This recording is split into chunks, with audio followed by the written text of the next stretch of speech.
universal? ¿O qué pasos tenemos que dar para que eso sea posible? Porque entonces no estamos hablando que eso pueda suceder en el corto plazo, tal como lo han reflejado los comentaristas. Entonces, quisiéramos seguir una ruta que nos garantizara poder llegar a ese objetivo, porque si no, estamos en una discusión falsa. No será posible la seguridad social universal en estas condiciones que se plantean. Y entonces, otra vez nos vamos a ilusionar de que eso nos va a resolver el problema de la pobreza, cuando no es verdad. Entonces, quisiera escuchar un planteamiento de ruta crítica con pasos básicos que nos permitan llegar, si no, estamos hablando ilusoriamente. Gracias.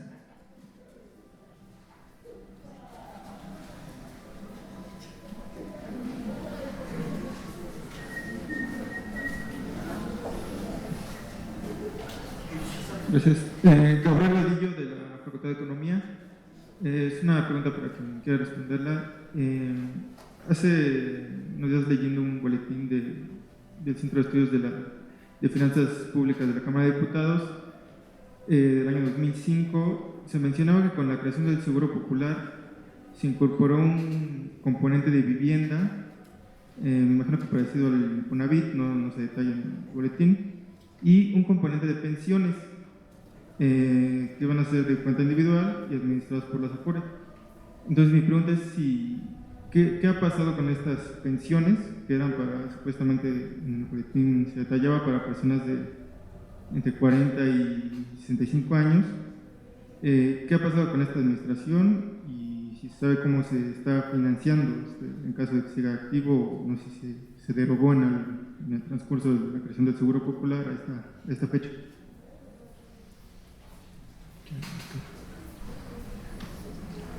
Buenas noches, mi nombre es Penélope Arias y vengo de la Facultad de Ciencias Políticas de la carrera de Relaciones Internacionales, y como bien sabemos, la importancia del desarrollo de la ciencia en un país es un factor que determina su desarrollo tanto académicamente como en lo económico, ¿no? Entonces, también el costo de la salud en nuestro país es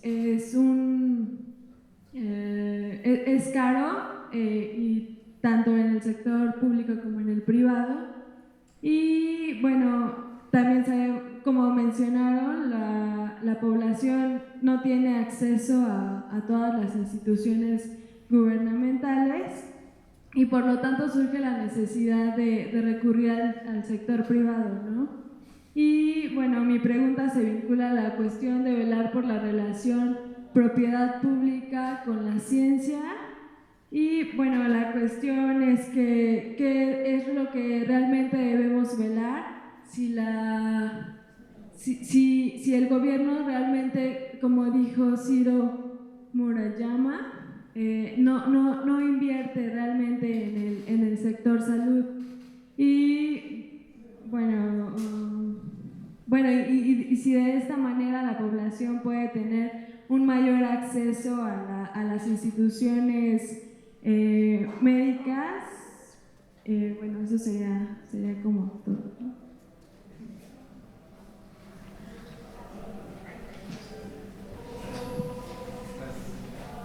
Hola, buenas noches. Yo soy estudiante de la Facultad de Medicina y bueno, decidí venir aquí pues básicamente por interés sobre estos temas. Tengo dos preguntas. No sé, una pregunta es como un poquito, pues considero que o sea, no se sale de esta discusión, pero bueno, espero a ver si me la pueden responder. ¿Qué posición real ocupa la salud en el bienestar y en el desarrollo humano, y hasta qué grado puede convertirse en un instrumento de control social? Bueno, y la otra pregunta sería, ¿hasta qué punto, por ejemplo, el que no se respete, por ejemplo, el derecho de las personas a tener el acceso a la salud, como, por así decirlo, un delito por parte del gobierno o por parte del Estado, que tiene la obligación de de otorgar la salud como está establecido en la Constitución, ¿no? Bueno, esas son las dos preguntas básicas. Gracias. Por acá.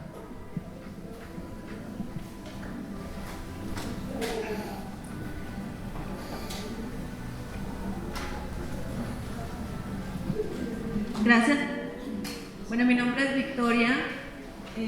Tengo una pregunta, claramente frente a un sistema que en algún momento va a colapsar, si no es que ya desde hace tiempo está así.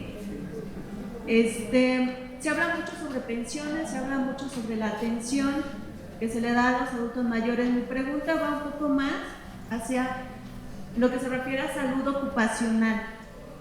La gente activa, la gente que, pues bueno, sí cotiza, pero pues de alguna manera pues no tiene acceso, y como el caso de la compañera, pues se puede hablar de muchísimos. Esa es mi pregunta. Rosemaría.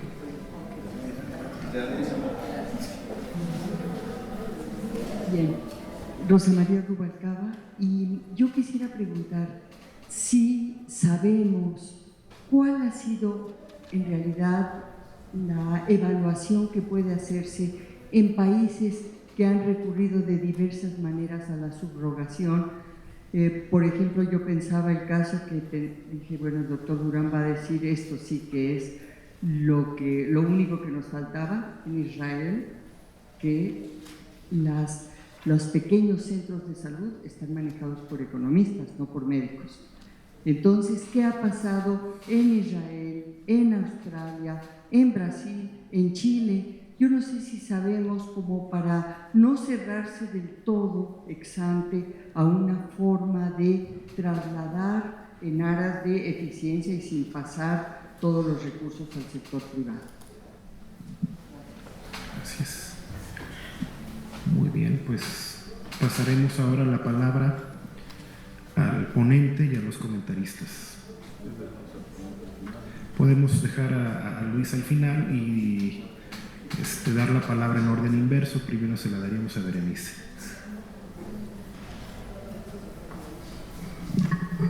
Bien, voy a hacer un comentario de varias preguntas que llegaron. Yo creo que es posible construir un modelo de seguridad social de carácter integral si invertimos prioridades. Yo en otras ocasiones le he escuchado al doctor Ruiz Durán hablar sobre el modelo médico de atención. Y en sociedades que logran universalizar disminuyendo costos, es porque lo que primero realizan es una medicina preventiva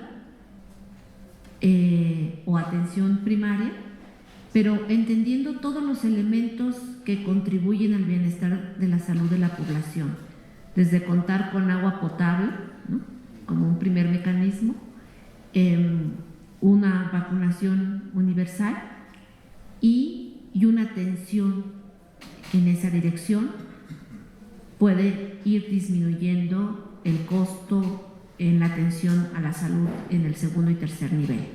Pero nosotros tenemos un modelo curativo copiado de los países industrializados, principalmente de los Estados Unidos, y por eso se convierte en un modelo de salud muy caro. Entonces, hay y se dice, porque se dice en las distintas propuestas, pero llama mucho la atención, y yo los invito a que revisen el Plan Nacional de Desarrollo. No me voy a acordar textualmente, pero dice seguridad universal en salud, en atención, infraestructura y, como tercer punto, prevención, cuando debería de ser prevención y después todos los demás. Entonces, ya de entrada el diseño se está pensando de manera invertida. En el aspecto de qué ha pasado en otros países, en la mañana tuvimos la ponencia del caso chileno, y en el caso chileno llama mucho la atención que en esta nueva forma de financiación financiar la salud.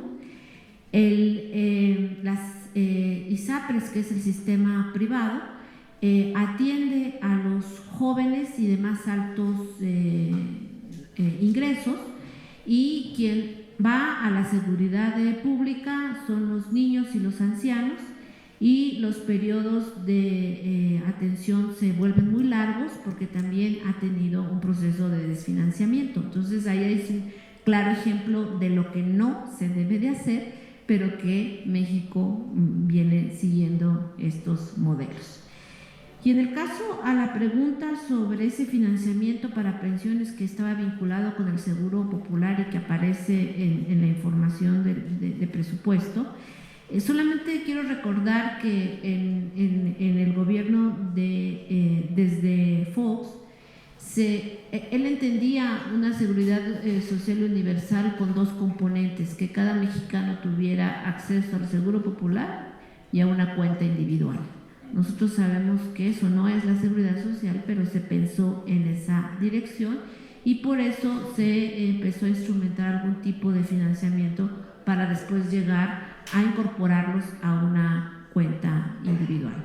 Y como tercer punto, para terminar mi comentario, yo también los invito a reflexionar sobre la propuesta de pensión universal, porque tiene varios peligros, y un peligro es lo que se quiere instrumentar a partir del 2014, una cuenta individual a partir de los 18 años, para que esté capitalizada ese recurso cuando la gente llegue a los 65. Mi principal comentario es por qué pensar en una cuenta individual que va a ir al sector privado. Nuevamente es recursos públicos que se van al sector privado para que a lo mejor en algunos 30 años pueda financiar una pensión. Pero ahorita ya tenemos 17 años con una administración privada que les ha ido muy bien a las AFORES, pero no les va a ir nada bien a los trabajadores, y se sigue pensando en el mismo modelo. Entonces no se salen de esas lógicas en términos de estructurar modelos de seguridad social, donde hay que fortalecer la parte pública. Y también tenemos ejemplos de que países que tienen mejor nivel de desarrollo o mejor bienestar para su población son aquellos que gastan más en salud y en educación, y que pueden dar estos dos indicadores como elementos que permiten en el largo plazo movilidad y bienestar para la población, y que en el caso de México no se ha dado de esta manera. Gracias. Muchas gracias, Berenice. Ahora le tocaría la palabra a Ciro. Gracias. Bueno, sobre el tema del sector privado, yo creo que estamos, como decía hace un rato, en un esquema en el que de hecho está privatizada buena parte de la salud. Y eso se presta, puede haber mala atención también en el sector público, pero a que nos vayamos hacia el modelo estadounidense. Si uno ve las estadísticas de la OCDE, solo hay 3 países en esa organización en los cuales hay un gasto de las familias en salud mayor que el del gobierno. Son México, Estados Unidos por mucho y Corea. Estados Unidos es el país que más gasta en salud, gastan el 16% del PIB y es la economía más grande del mundo.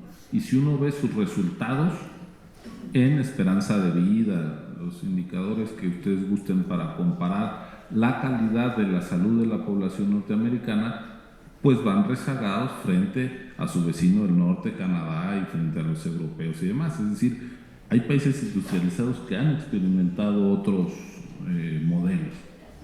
El problema, cuando el sector privado es dominante, es que la oferta conduce a la demanda y la conduce a las áreas de mayor rentabilidad económica. Es más, en buena lógica de maximización del beneficio, como agentes privados, pues es mejor atender a un enfermo que a un sano. Y de hecho, eso tiene efectos sobre el mercado laboral del sector salud. Cada vez una apuesta mayor por formar médicos especialistas y no por médicos generales. Son mucho más caros, entonces uno cuando se siente mal dice, ¿con quién voy? ¿Esto qué será? ¿De cardiólogo? ¿De neurólogo? Y ya se va uno con el especialista, entonces está entrando pues por el tercer piso al edificio y saliendo mucho más caro. Entonces, por supuesto que el predominio del sector privado tiene efectos en términos de costos, se disparan los costos, y tiene efectos en términos del resultado en la salud poblacional. Por eso es importante que el sector privado sea una opción, pero acotada, que el grueso de los servicios puedan darse en el sector público, donde lo que se tiene que maximizar es la salud de la población y administrar los recursos escasos. Por lo tanto, como bien decía Berenice, conviene poner el énfasis en la prevención y en la atención, en la detección de las enfermedades en su inicio, no cuando ya están desarrolladas. Claro que eso pues, no es rentable desde el punto de vista de un negocio, de un hospital privado, incluso de las farmacéuticas y laboratorios. Pero bueno, no tenemos por qué plegarnos a ese interés, y en los hechos hacia allá hemos avanzado. Además de un problema de regulación, con frecuencia se habla de los casos muy caros de atención en estas grandes cadenas de hospitales. Bueno, son solo el 4%, los datos que daba el doctor Arenas, solo el 4% del gasto privado es a través de seguros, el 48% es de bolsillo. Entonces eso quiere decir, pero claro, son gastos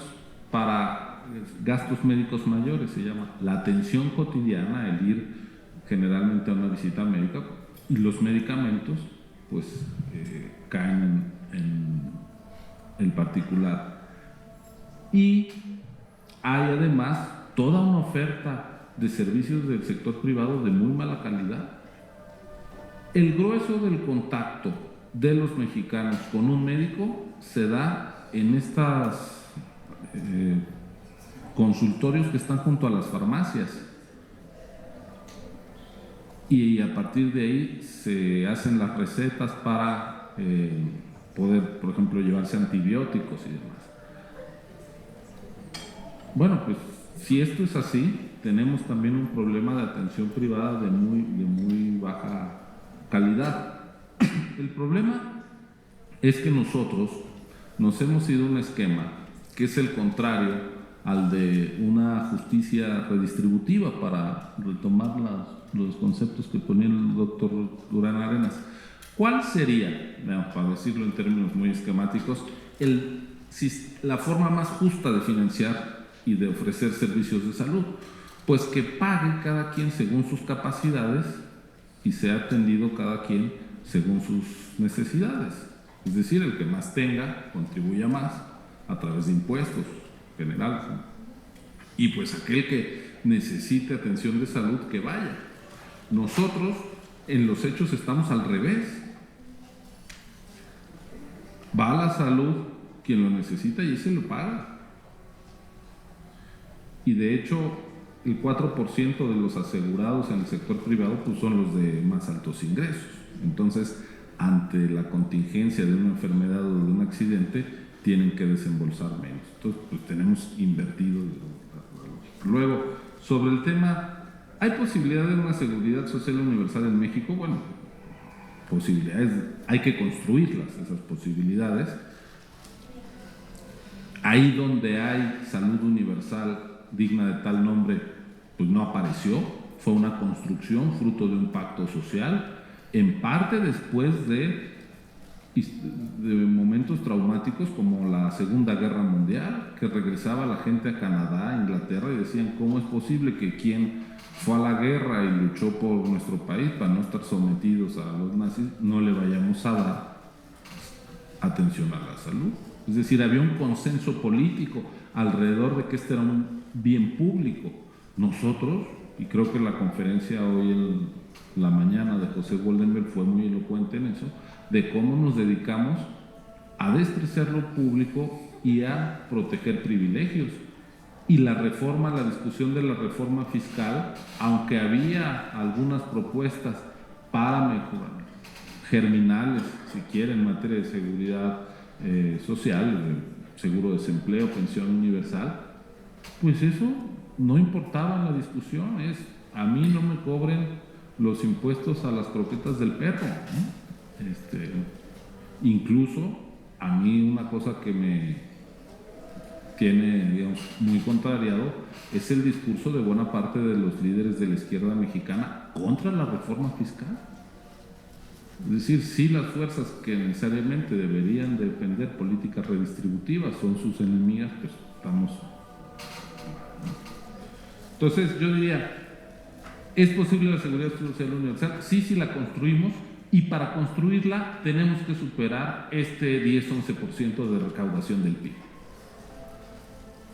Sí, para tener un sistema de salud digno de tal nombre necesitamos 6 o 7% del PIB y recaudamos 10-11%, y además hay que financiar la educación, la seguridad pública, los caminos, las carreteras, los semáforos y demás, pues no nos alcanza.